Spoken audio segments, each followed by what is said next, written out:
पाकिस्तान के खिलाफ ऑपरेशन सिंदूर को स्थगित करने के बाद भारत की तरफ से 2 स्ट्राइक किए गए हैं चीन की सरकारी न्यूज एजेंसी पे। ग्लोबल टाइम्स और सिन्हुआ न्यूज एजेंसी को भारत सरकार ने भारत में प्रतिबंधित करने का फैसला किया, यानी उनके सोशल मीडिया साइट को भारत ने ब्लॉक कर दिया। इन दोनों सरकारी एजेंसियों पर, जो कि चीन की हैं, उन्हें भारत में अब नहीं देखा जा सकेगा। और भारत सरकार की तरफ से यह फैसला इसलिए लिया गया क्योंकि चीन की दोनों सरकारी न्यूज एजेंसी भारत के खिलाफ प्रोपेगेंडा भारत के अंदर ही अपने न्यूज एजेंसी के जरिए फैला रही थी और पाकिस्तानी प्रोपेगेंडा को ज्यादा हवा दे रही थी। भारतीय सेना के खिलाफ प्रोपेगेंडा फैलाया जा रहा था कि राफाल जो है वो गिर गया है। इसके अलावा बहावलपुर में भारत ने जो आतंकी ठिकानों पर हमला किया था, उनको लेकर भी दोनों न्यूज एजेंसियों का पक्ष जो था वो भारत के खिलाफ जा रहा था, पाकिस्तान के पक्ष में जा रहा था। इसीलिए भारत सरकार ने फैसला किया कि दोनों सरकारी न्यूज एजेंसी जो है भारत में ब्लॉक किया जाता है। आपको बता दें कि चीन में भारतीय दूतावास की तरफ से भी वहां दोनों न्यूज एजेंसियों को आगाह किया गया था कि इस तरह की खबरें न दिखाएं, और पुष्टि करने के बाद आधिकारिक तौर पे ही कोई खबर चलाए। लेकिन बावजूद इसके ऐसी खबरें दोनों न्यूज एजेंसियों पे चलाई जा रही थी जो भारतीय सेना और भारत के खिलाफ थी और पाकिस्तान के प्रोपेगेंडा को हवा दे रही थी।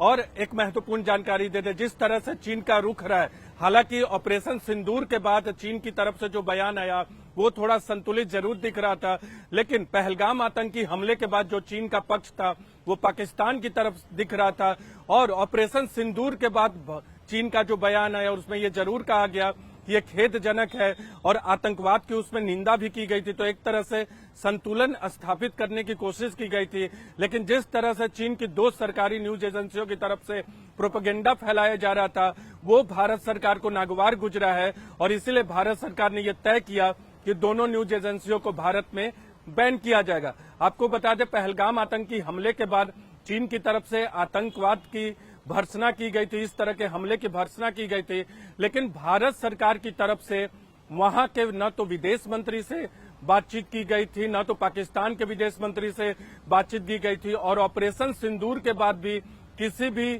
चीनी नेता से बातचीत नहीं की गई थी। हाँ, ये जरूर है कि ऑपरेशन सिंदूर को स्थगित करने का जब फैसला भारत और पाकिस्तान के बीच हुआ, उसके बाद भारतीय एनएसए ने चीन के विदेश मंत्री वांग यी से जरूर बातचीत की थी। इसके अलावा जब भारत की तरफ से दुनिया के 70 देशों के डिफेंस अटैचे को जब ब्रीफ किया गया ऑपरेशन सिंदूर और को लेकर और ऑपरेशन इस सिंदूर के स्थगित करने को लेकर, उसमें चीन के डिफेंस अटैचे को भी नहीं बुलाया गया। हालांकि एक महत्वपूर्ण जानकारी आपको जरूर देंगे कि जब पहलगाम आतंकी हमला हुआ था और भारत डिप्लोमेटिक ग्राउंड तैयार कर रहा था पाकिस्तान के अंदर आतंकी ठिकानों पर हमला करने का, तब जो है जरूर चीन के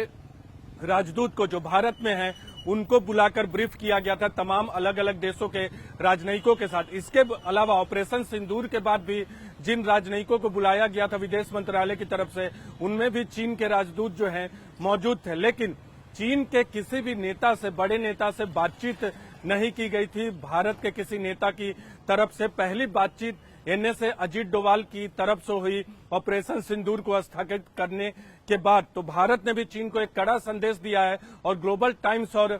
सिन्हुआ को बैन करके भारत ने यह जता दिया है कि भारत के खिलाफ कोई भी प्रोपेगेंडा जो है वो नहीं चलेगा।